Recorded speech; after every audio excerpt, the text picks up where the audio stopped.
Tahukah kamu apa itu dokumen administrasi kependudukan atau dokumen kependudukan itu?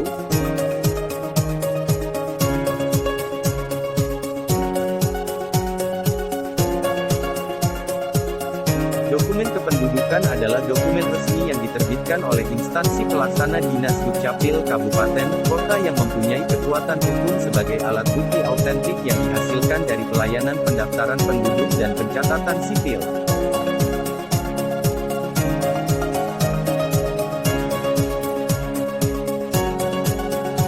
Lalu apa saja dokumen administrasi kependudukan itu, dan bagaimana sih perkembangannya?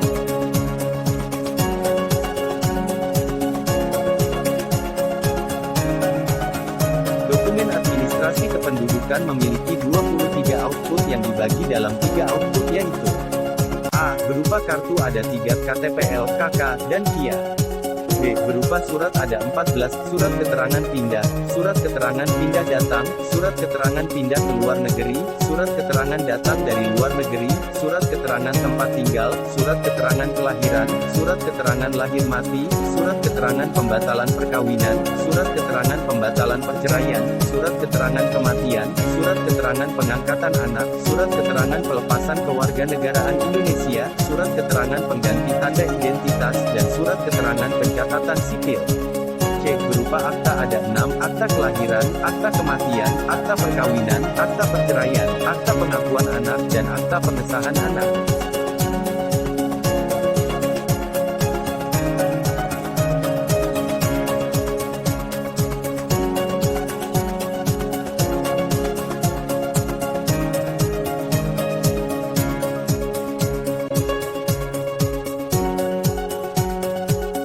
Kartu identitas umum selama era kolonial Belanda disebut sertifikat tempat tinggal, verklaring van ingezettenseja. Kartu ini tidak mencatat agama seseorang, hanya nama dan alamat si pemilik kartu dan tanda tangan pengesahan pejabat.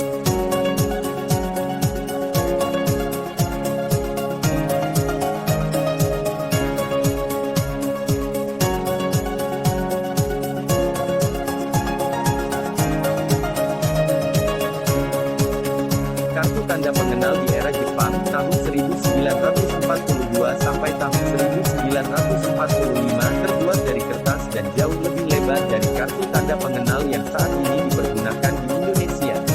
Dalam bahasa Jepang dinamai Gaikoku Jin Kyoju Turoku Sensei Soumeisho.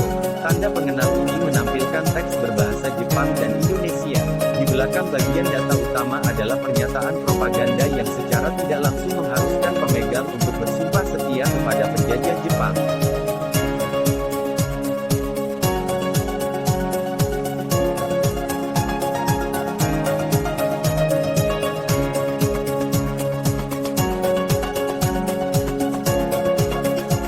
Di era pemerintahan Republik yang baru di bawah kepemimpinan Soekarno dan Hatta sempat bergulir wacana memasukkan kolom agama sebagai penegasan identitas warga negara Indonesia, apapun etnisnya, memiliki keyakinan pada Tuhan Yang Esa, siapapun namanya, sebagai pengejawantahan sila pertama yaitu negara yang berketuhanan.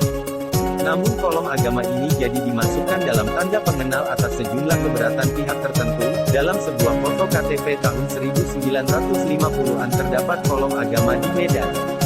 Namun dalam salah satu dokumen KTP penduduk Lombok tahun 1960-an tidak terdapat kolom agama.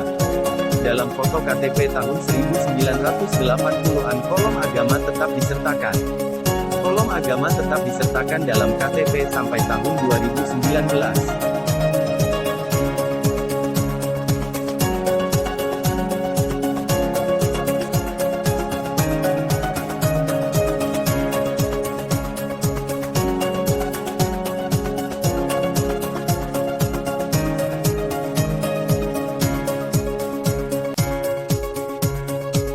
Secara historis, kemunculan kolom agama adalah bagian dari bentuk politik agama yang digulirkan pemerintahan Orde Baru untuk mengantisipasi dan mencegah berkembangnya paham komunisme pasca penumpasan politik yang dilakukan pada tahun 1965.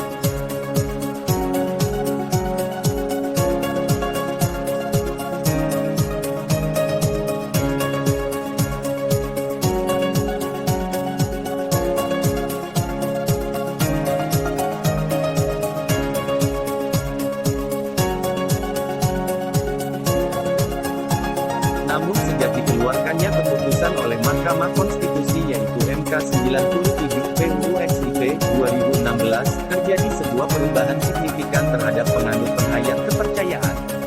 Capaian ini dianggap sebagai milestone alias tonggak bersejarah.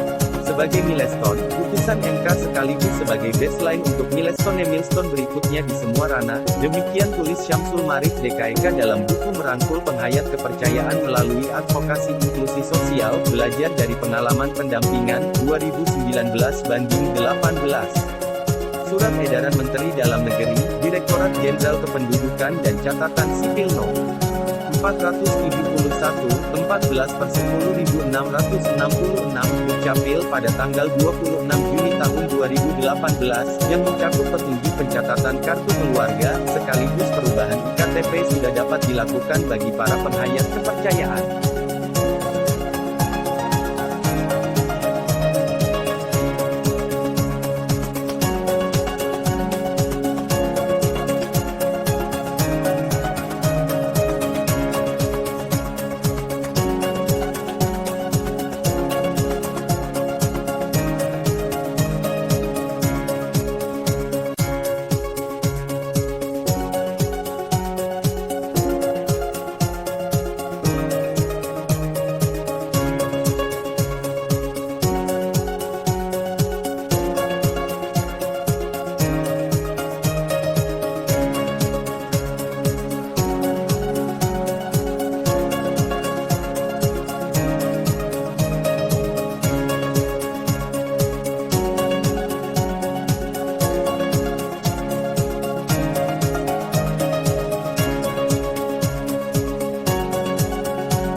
Contoh perkembangan dari dokumen administrasi kependudukan.